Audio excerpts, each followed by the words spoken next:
आपने सम्मेलन किया है, पहली बार आपने काशीपुर से शुरुआत की है, किस तरीके से देखते हैं? काशीपुर हमारा बहुत ही ऐतिहासिक और सांस्कृतिक नगर है, औद्योगिक नगर है। और एक तरह से जब हम कहीं बाहर से आते हैं तो सबसे पहले हमारा कोई शहर पड़ता है तो इधर काशीपुर पड़ता है। और मेरा काशीपुर से बहुत बचपन से बड़ा संबंध रहा है और यहाँ से एक अच्छी शुरुआत आज हुई है। प्रबुद्धजनों से संवाद हुआ है, सभी के विचार जाने हैं और सभी वर्गों के लोग उसमें डॉक्टर, इंजीनियर, उद्योग जगत, व्यापारी जगत, समाज के क्षेत्र में काम करने वाले, मीडिया जगत के लोग, समाज के प्रतिनिधिगण, जनप्रतिनिधिगण, व्यापारीगण, सभी ने अपनी अपनी बातें रखी। और ये संवाद इसलिए भी बहुत प्रासंगिक है कि ऐसे संवादों से समाज के अंदर जो चीजें चल रही होती हैं उनकी जानकारी मिलती है। सरकार को चलाने में, प्रशासन को चलाने में, नीतियों को बनाने में बहुत सहायता मिलती है। इसको हम राज्य के अंदर अन्य स्थानों पर भी इसको ऐसे बढ़ाएंगे। 2027 की तैयारी भावी सरकार इस तरीके से कर रही है, आपके नेतृत्व में चुनाव लड़ा जाना है। देखिए, उत्तराखंड की जनता ने हमेशा हम लोगों को आदरणीय प्रधानमंत्री जी के नेतृत्व में अपना भरपूर आशीर्वाद और समर्थन दिया है।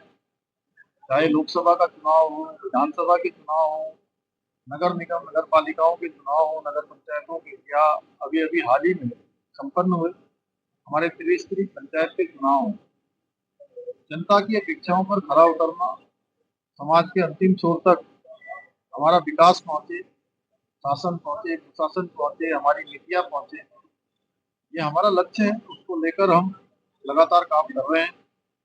हमारा संकल्प है कि उत्तराखंड हिंदुस्तान का श्रेष्ठ राज्य बने और उस संकल्प को आगे बढ़ाने के लिए रात दिन काम कर रहे हैं। इस समय पूरा राज्य हमारा आपदा ग्रस्त है और ऐसे समय में हम हर एक आपदा में जो ग्रसित हैं, जो पीड़ित हैं, उनके दुख में उनके साथ हैं। हमारा पूरा प्रयास है कि उनका जनजीवन पहले की तरह हो, व्यवस्थित हो, सामान्य स्थिति में आए।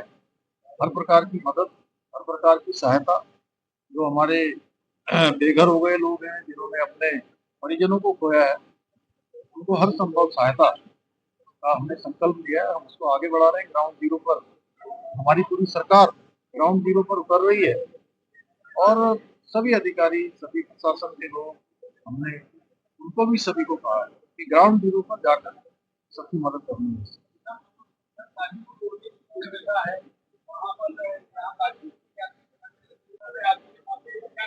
उसके लिए नई जगह का चयन कर लिया गया है और जल्दी ही जो है नई जगह का चयन होने के बाद उस पर काम प्रारंभ कर दिया जाएगा, जिससे लोगों को भटकना नहीं पड़ेगा।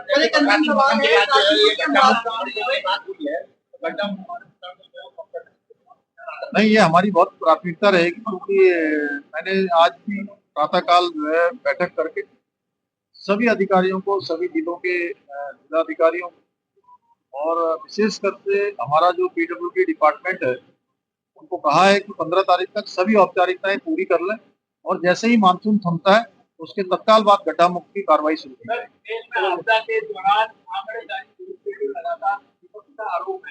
आपका क्या कहना है? देखिए, सबसे बड़ा सदन होता है हमारा विधानसभा, जहाँ पर एक एक आंकड़े दिए जाते हैं। आप सबको पता है कि मानसून के सत्र में हमने गैरसैंण, भराड़ीसैंण में ये सत्र आहूत किया था। विपक्ष वहाँ आंकड़े सुनना ही नहीं चाहता था। विपक्ष तो उधम मचाना चाहता था, विपक्ष तो वहाँ तोड़फोड़ करना चाहता था। विपक्ष जो सकारात्मक चर्चा के लिए तो हम बार बार उनसे अनुरोध कर रहे थे, लेकिन वो चर्चा होने ही देना चाहते थे, क्योंकि हम किसी भी चीज से हर एक आंकड़े हमारे पास है। जहाँ पर भी कोई आपदा आई है, कोई घटना हुई है, हम वहाँ पर ग्राउंड जीरो पर रहे हैं और हमने भरसक प्रयास किया है कि आपदा पीड़ितों के साथ खड़े हों। और ऐसे ही आपदा पीड़ितों के लिए, आपदा प्रभावित पूरे प्रदेश के लिए हम सकारात्मक चर्चा करना चाहते थे, जिसमें विपक्ष भी भाग लेता, लेकिन वो राजनीति करने से भाग नहीं आए। उनको राजनीति ज्यादा अच्छी लगी, इसलिए उन्होंने चर्चा नहीं होनी दी।